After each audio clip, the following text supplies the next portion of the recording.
स्वागत है आप सभी का हमारे और आपके यूट्यूब चैनल मुलायम सर क्लासेस में।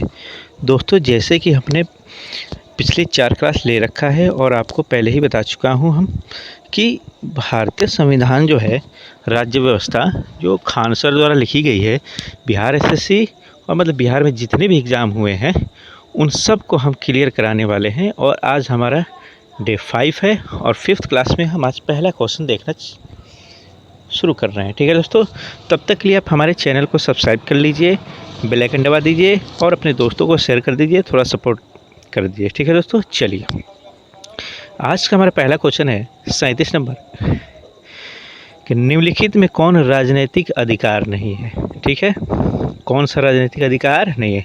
तो देखो दोस्तों, जो राजनीतिक अधिकार है वो मतदान का अधिकार है, आलोचना का अधिकार है, चुनाव लड़ने का अधिकार है। ठीक है, सार्वजनिक पद प्राप्ति का अधिकार है। लेकिन जो शिक्षा का अधिकार है ये हमारा मूलभूत अधिकार है। ठीक है दोस्तों, क्या है? शिक्षा का जो अधिकार है हमारा क्या है दोस्तों? मूलभूत अधिकार है। ठीक है, चलिए आगे हम देख लेते हैं।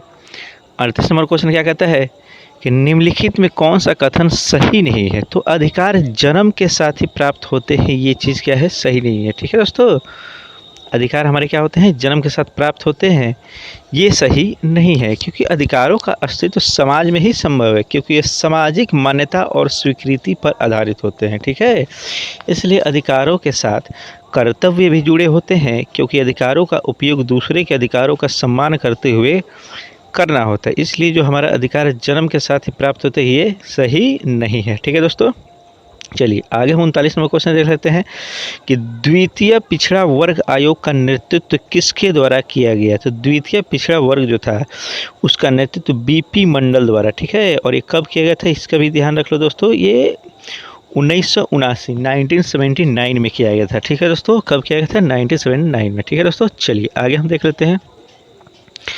आगे क्वेश्चन है 40 नंबर कि भारतीय संविधान के अंतर्गत निम्नलिखित में कौन एक भारतीय का मूल अधिकार नहीं है? ठीक है दोस्तों, तो देख लो दोस्तों, कौन एक मूल अधिकार नहीं है? तो कानून के समक्ष समानता, अपना शिक्षण संस्था बनाने का प्रतिबंध, धर्म की स्वतंत्रता, भाषण देने की स्वतंत्रता में जो अपना शिक्षण संस्थान बनाने पर जो प्रतिबंध है वो हमारा मूल अधिकार नहीं है। ठीक है, चलिए आगे देख लेते हैं। 41 नंबर क्वेश्चन क्या कहता है कि सूचना का अधिकार भारत में से किस एक को जोड़कर सभी राज्यों और केंद्रशासित क्षेत्र में प्रयोग किया जा सकता है?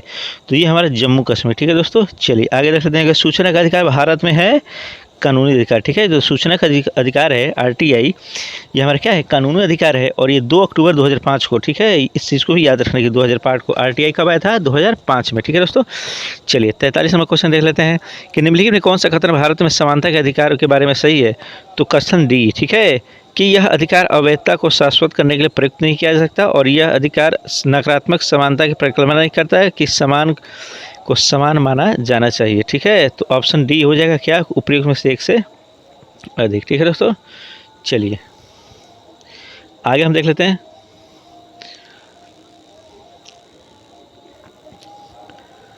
आगे हमारा क्या है? 44 नंबर क्वेश्चन क्या कहता है दोस्तों?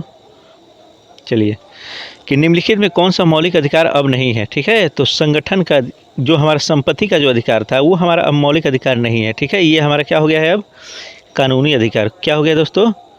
कानूनी अधिकार। तो इस चीज़ को आप याद रख लेना। ठीक है, तो जो संपत्ति का अधिकार है वो हमारा मौलिक अधिकार नहीं है, ये हमारा कानूनी अधिकार हो गया है। और इसको मैंने पिछले क्लास में भी शायद आपको बताया था कि जो हमारा संपत्ति का अधिकार है वो हम आर्टिकल 300 के क में रखे हुए हैं। ठीक है, ये देखो आप यहाँ पे लिखा हुआ है कि आर्टिकल 300A में रखे हुए हैं। ठीक है, और इसको 44वें संविधान संशोधन, कौन से? 44वें संविधान संशोधन में इसको चेंज कर दिया गया। ठीक है, इस चीज़ को याद रखना। ठीक है दोस्तों, चलिए आगे हम देख लेते हैं कि भारत में शिक्षा है क्या? एक मौलिक अधिकार है। ठीक है, कौन सा है? एक मौलिक अधिकार। और ये लागू कब किया गया था? शिक्षा का अधिकार देने था 6 से 14 वर्ष के बच्चों को, ये 2009 में। ठीक है, तो इस चीज़ को भी आपको याद रखना है। ठीक है दोस्तों, चलिए आगे क्वेश्चन देख लेते हैं। सामाजिक समता से क्या अभिप्राय है? तो सामाजिक समता से क्या अभिप्राय है दोस्तों? तो सामाजिक समता से अभिप्राय है कि समाज में भेदभाव न हो। ठीक है, कि हमारे समाज में कोई भेदभाव ना हो, ये हमारे सामाजिक समता से अभिप्राय है। ठीक है दोस्तों, चलिए 47 नंबर क्वेश्चन देख लेते हैं कि सूचना का अधिकार अधिनियम किस वर्ष लागू किया गया? तो आपको 15 जून 2005, इस चीज़ को याद रखना। कब? 15 जून, ठीक है। जनवरी, फरवरी, मार्च, अप्रैल, मई, जून, ठीक है। तो 7वें महीने में 15 तारीख को, ठीक है। ये कब लागू किया गया था? 2005 में। कब लागू किया गया दोस्तों? 2005 में, ठीक है। सूचना का अधिकार अधिनियम कब पारित किया गया? 2005, ठीक है, 2005। तो इस चीज़ को आप याद रखना। चलिए आगे क्वेश्चन देख लेते हैं। भारत के लोगों के लिए निम्नलिखित में कौन सा एक लोकतांत्रिक अधिकार है? ठीक है, तो हमारा जो ऑप्शन डी, उपयुक्त में से एक से अधिक, ठीक है। क्योंकि जीवन जीने का भी अधिकार है, स्वतंत्रता का भी अधिकार है, ठीक है। ये दोनों है, इसलिए उपयुक्त में से क्या हो जाएगा? एक से अधिक, ठीक है दोस्तों। चलिए आगे हम देख लेते हैं। आगे हमारा क्वेश्चन क्या कहता है? 49वां क्वेश्चन क्या कहता है दोस्तों कि निम्नलिखित कथनों में से कौन सा कथन सत्य है? चयन कीजिए। तो ऑप्शन डी हमारा, ठीक है, कि भारत में सभी धर्मों को समान संरक्षण प्राप्त है, ठीक है। भारत एक धर्मनिरपेक्ष राष्ट्र है, इसका उल्लेख हमारे संविधान में है, इसलिए तो भारत में सभी धर्मों को क्या है? समान संरक्षण प्राप्त है। ये कथन क्या है? सही है, ठीक है। चलिए अगला हम देख लेते हैं। क्वेश्चन क्या कहता है कि निम्नलिखित कथन पर विचार करें। लोकतंत्र में समानता से अभिप्राय सभी नागरिकों के लिए समान अधिकार एवं अवसर सुनिश्चित करना है। बिल्कुल है, ठीक है। दूसरा क्वेश्चन देख लेते हैं।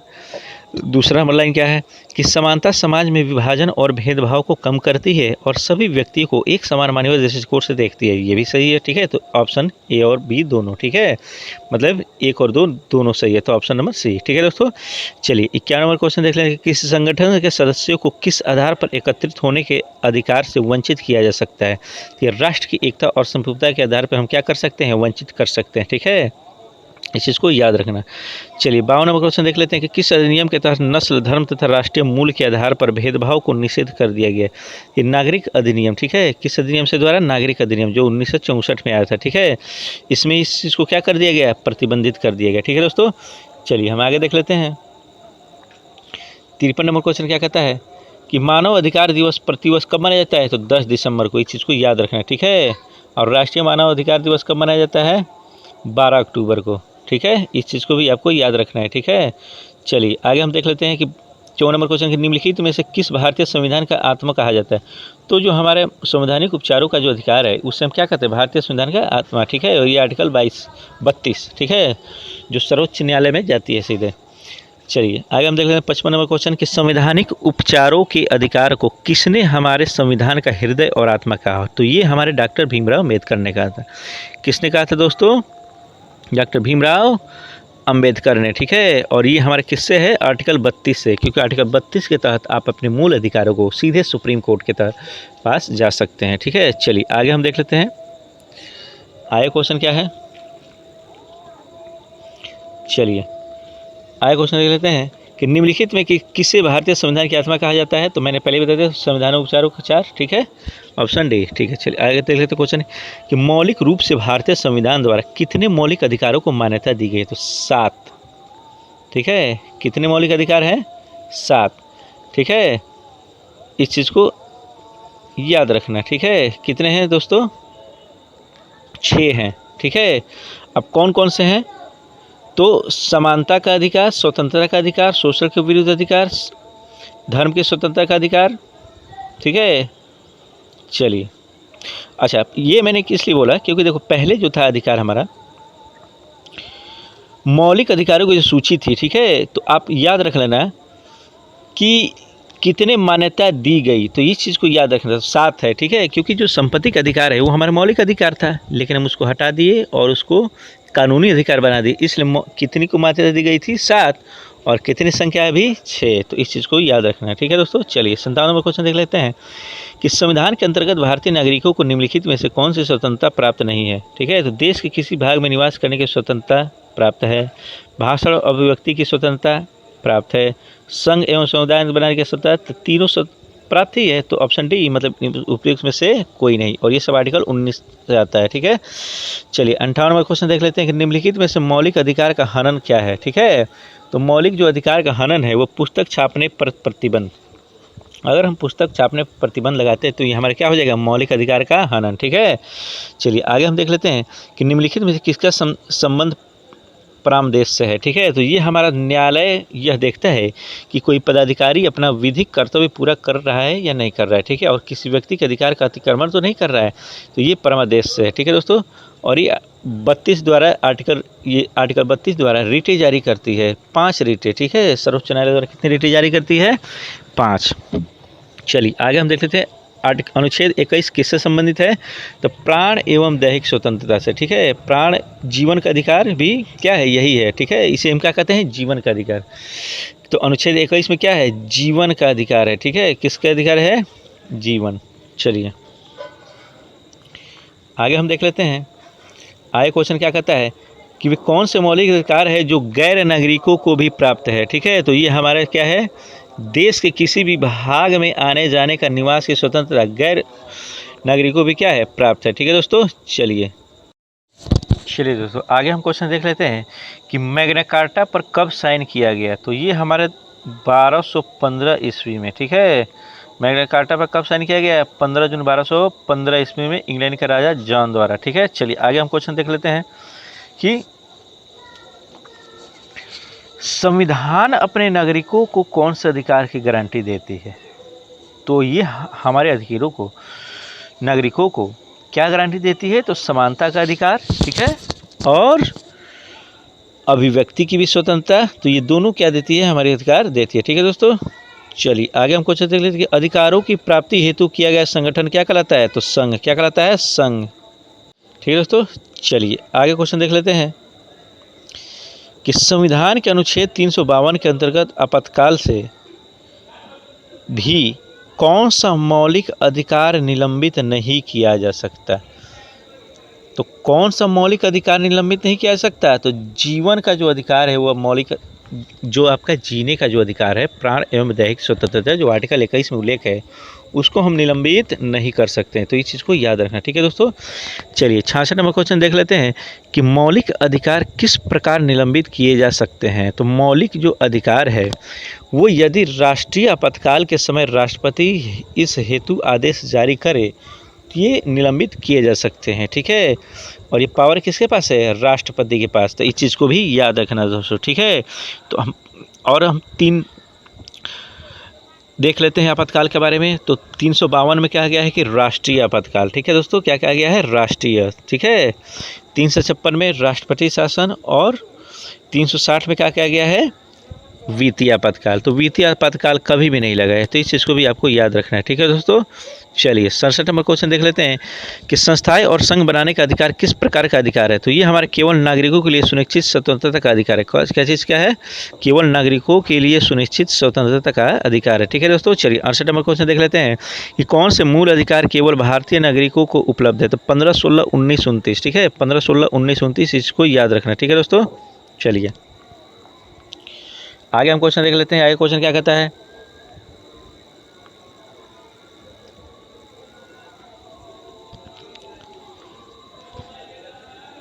उनहत्तर नंबर क्वेश्चन क्या कहता है कि निम्नलिखित में कौन सा बुनियादी मूल्य सभी नेताओं द्वारा भारत के संविधान पर विचार विमर्श हेतु संविधान निर्मात्री सभा के मिलने से बहुत पहले स्वीकार कर लिया गया था। तो ये हमारा क्या गया? देखो दोस्तों, अब भारत के जो संविधान पर विचार विमर्श शुरू होने से पहले ही स्वतंत्रता और समानता का अधिकार सभी नेताओं द्वारा, ठीक है। तो स्वतंत्रता और समानता का अधिकार कर लिया गया था, और जो सभी नागरिकों को मतदान तथा समान अधिकार देता है, ठीक है दोस्तों। चलिए आगे हम क्वेश्चन देख लेते हैं कि एमनेस्टी इंटरनेशनल एक संगठन है जो किससे जुड़ा है? मानव अधिकारों के संरक्षण से, ठीक है।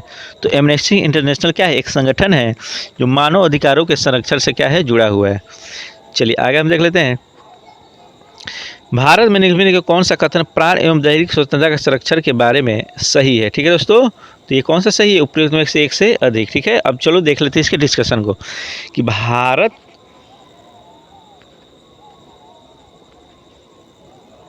एक सेकेंड दोस्तों, ठीक है।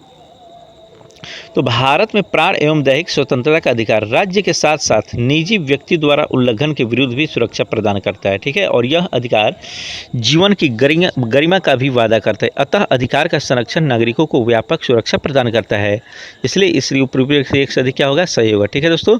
चलिए 72 नंबर क्वेश्चन देख लेते हैं कि शिक्षा का अधिकार जो 1 अप्रैल 2010 को प्रभाव में आया किस मौलिक अधिकार के अंतर्गत आता है? तो ये हमारे स्वतंत्रता के अधिकार आता है, ठीक है। किस मौलिक अधिकार के अंतर्गत?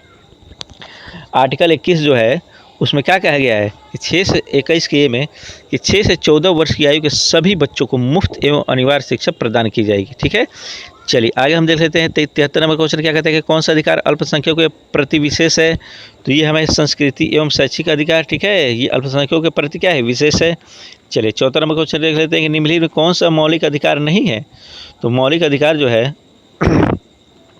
निःशुल्क शिक्षा का अधिकार नहीं है, और क्या है इधर 6 से 14 वर्ष के बच्चों के लिए अधिकार है, ठीक है, किसमें की गई है, निःशुल्क शिक्षा एवं अनिवार्य शिक्षा की व्यवस्था, ये हमारे 6 से 14। चलिए अब हम देख लेते हैं कि जो 29 और 30 जो आर्टिकल है उसमें अल्पसंख्यकों को अपनी भाषा, लिपि और संस्कृति को संरक्षित करने और अपनी पसंद के शैक्षिक संस्थाओं को स्थापित करने की अधिकार प्राप्त है। तो इस चीज़ को आप याद रखना दोस्तों, ठीक है। चलिए आगे हम देख लेते हैं 75 नंबर क्वेश्चन क्या कहता है। 75 नंबर क्वेश्चन कहता है दोस्तों कि मौलिक अधिकारों को लागू करने के लिए न्यायालय निम्नलिखित में से किसे जारी कर सकता है। तो रीट जारी कर सकता है। क्या जारी कर सकता है, रीट। और आर्टिकल 32 से उच्च न्यायालय और 226 से उच्चतम न्यायालय, मतलब जो हमारा जो हाई कोर्ट होता है वो जारी 5 प्रकार की रीटें जारी करती हैं, ठीक है दोस्तों। चलिए 76 नंबर क्वेश्चन देख लेते हैं कि भारत में प्रेस की स्वतंत्रता लोगों को क्या प्राप्त है, क्यों है, क्योंकि यह विचार अभिव्यक्ति की स्वतंत्रता के अधिकार में क्या है, निहित है, ठीक है दोस्तों। चलिए और प्रेस की जो स्वतंत्रता है आर्टिकल 19 के 1 के ए में है, ठीक है, तो इस चीज़ को भी आपको याद रखना है, ठीक है दोस्तों। चलिए 77 नंबर क्वेश्चन देख लेते हैं कि सूचना का अधिकार लागू करने वाला विश्व का पहला देश कौन था। ये स्वीडन था, ठीक है दोस्तों, और ये कब, 1766। तो इस चीज़ को याद रखना है। चलिए 78 नंबर क्वेश्चन देख लेते हैं कि निवारक निरोध कानून के तहत किसे गिरफ्तार किया जा सकता है, ठीक है, तो किसे गिरफ्तार किया जा सकता है। तो हमें दो संदेह के आधार पर किसी भी नागरिक को क्या किया जा सकता है, गिरफ्तार किया जा सकता है, ऑप्शन नंबर सी। चलिए आगे हम क्वेश्चन देख लेते हैं कि किसी शैक्षणिक संस्था में जिसे राज्य द्वारा संचालित किया जाता हो अथवा राज्य के कोष से हो आर्थिक सहायता मिलती है तो उसमें प्रवेश किस आधार पर नहीं दिया जा सकता, जन्म स्थल के स्तर पर, ठीक है। चलिए आगे हम देख लेते हैं कि भारत के संविधान में निम्नलिखित में कौन सी याचिका का उल्लेख नहीं है। तो व्यादेश याचिका का उल्लेख नहीं है, बल्कि परमदेश प्रतिषेध और अधिकार परीक्ष भी है, और साथ में 2 और है, उत्प्रेषक और क्या है, बंदी प्रत्यक्षीकरण, ठीक है, तो ये रीटे हैं, तो इस चीज़ को याद रखें, जिसको हिंदी में क्या कहते हैं, याचिका, ठीक है। चलिए आगे हम देख लेते हैं 81 नंबर क्वेश्चन क्या कहता है कि निम्नलिखित में कौन सा अनुच्छेद धार्मिक कार्यों के प्रबंध की स्वतंत्रता से संबंधित है, ठीक है, तो आर्टिकल 26, इस चीज़ को याद रखना दोस्तों, ठीक है। चलिए आगे हम देख लेते हैं अगला क्वेश्चन क्या कहता है कि भारतीय संविधान के कौन सा मूल अधिकार मानव के दुर्व्यापार को निषेध करता है। तो ये हमारे शोषण के जो विरुद्ध अधिकार है, और ये आर्टिकल 23 में है, ठीक है, तो ये मानव के दुर्व्यापार को क्या करता है, निषिद्ध करता है, ठीक है। चलिए आगे हम देख लेते हैं अब राज्य के नीति निर्देशक तत्व, ठीक है, तो अच्छा राज्य के जो नीति निर्देशक तत्व है वो भाग 4 में है, ठीक है, इस चीज़ को भी आपको याद रखना है। और ये 36 से 51, आर्टिकल 36 से 51 के बीच है। तो पहला क्वेश्चन है कि निम्नलिखित में कौन राज्य के नीति निर्देशक तत्व नहीं है। तो वैज्ञानिक मनोभाव के विकास है वो नहीं है, ठीक है, बाकी तीनों हैं, ठीक है दोस्तों।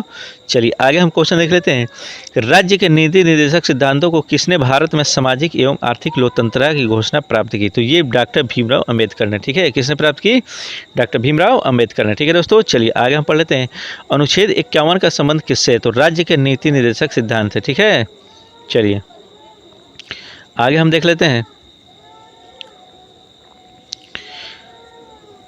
आगे क्वेश्चन क्या कहता है कि राजनीति के निम्न निर्देशक सिद्धांतों में से बाद में किसे संविधान में शामिल किया गया था, ठीक है, तो किसे संविधान में शामिल किया गया था, निःशुल्क कानूनी सहायता, ठीक है, और ये किसमें है, 42वें संविधान संशोधन में इसको किया गया था, जो 39 के ए में है, आर्टिकल 39 के ए में है, ठीक है, क्या है कि निःशुल्क कानूनी सहायता प्रदान की जाएगी। चलिए आगे हम देख लेते हैं 5वां नंबर क्वेश्चन, किस अनुच्छेद के तहत नीति निर्देशक तत्वों को न्यायालय में प्रश्नगत नहीं किया जा सकता। तो आर्टिकल 37 के तहत, ठीक है, आर्टिकल 37, तो इस चीज़ को याद रखना, ठीक है दोस्तों। चलिए आगे हम क्वेश्चन देख लेते हैं 6 नंबर कि भारतीय संविधान के भाग में कलेक्टरी राज्य की स्थापना का संकल्प किसमें है। तो नीति निर्देशक तत्व, ठीक है, किसमें है, राज्य के नीति निर्देशक तत्व में, ठीक है दोस्तों, नीति निर्देशक तत्व में, ठीक है, इस चीज़ को याद रखना। चलिए